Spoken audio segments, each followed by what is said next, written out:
Doctor Anbumani Ramadoss sir ஏற்கனவே முன்னாடியே சொல்லியிருக்காரு. என்னென்ன சொல்லியிருக்காருன்னா, கல்வி, மருத்துவம், விவசாயம் இந்த மூணுக்குமே அனைத்துமே இலவசமாக்கணும்னு சொல்லியிருக்காங்க. இப்ப தம்பி சொன்னாப்புல லேப்டாப் வரல அப்படின்றாப்புல.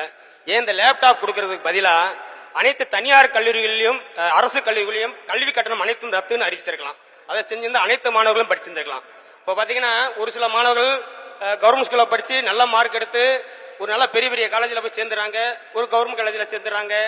ஆனா ஒரு சில அந்த படிக்க முடியாத காரணங்களா இருக்கக்கூடிய மாணவர்கள் பாத்தீங்கன்னா ஒரு தனியார் கல்லூரியில் போய் படிக்கிறாங்க. அவர்களால் ஒரு அந்த கல்வி கட்டணம் கட்ட முடியாம எனக்கு தெரிந்து ஏகப்பட்ட மாணவர்கள் அவங்களுடைய கல்வியை தொடர முடியவில்லை. இது ஒரு பெரிய கல்வியினுடைய ஒரு பெரிய ஒரு அவல நிலையை நான் கருதுறேன், நான் ஒரு ஆசிரியரா. இரண்டாவது பாத்தீங்கன்னா மருத்துவம்.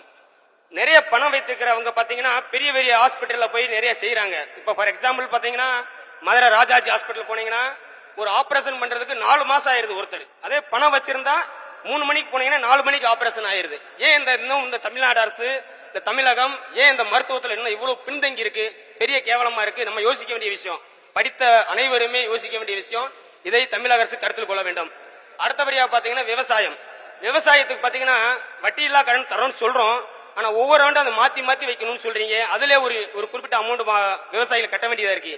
ஏன் ஒரு கிசான் கிரெடிட் கார்டை கொடுத்து ஒவ்வொரு வருஷமும் 3 வருஷம் எடுத்துக்கலாம், 3 லட்சம் ரூபாய் எடுத்துக்கலாம், திருப்பி அந்த 3 லட்சம் ரூபாய் கட்டிக்கலாம் அப்படின்னு ஏன் அந்த நகையை கொடுத்து வட்டி வாங்காம விவசாயிகளுக்கு உரங்கள்லாம் இலவசமா கொடுக்கலாம்? இதெல்லாம் விவசாயத்தை முன்னேற்கலாம். மனிதன் வாழக்கூடிய முதல் முக்கியமானது கல்வி, மருத்துவம், விவசாயம். இந்த 3 தான் மிக முக்கியமானது.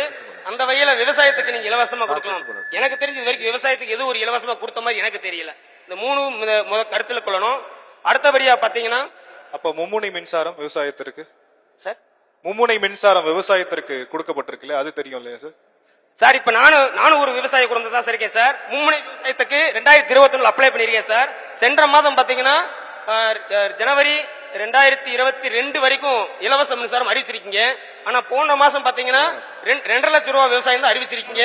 இப்ப தற்பொழுது ஒரு 10 நாளைக்கு முன்னாடி பாத்தீங்கன்னா 50,000 ரூபாய்க்கான என்ன சொல்லு மின்சாரம் தான் இலவச தான் முன்மொழி திட்டம் தான் அறிவிச்சிருக்கீங்க. இது வரைக்கும் இலவச மின்சாரம் கொடுக்கல. 1 ஆண்டு காலம் ஆயிடுச்சு சார் இலவச மின்சாரம் கொடுத்து.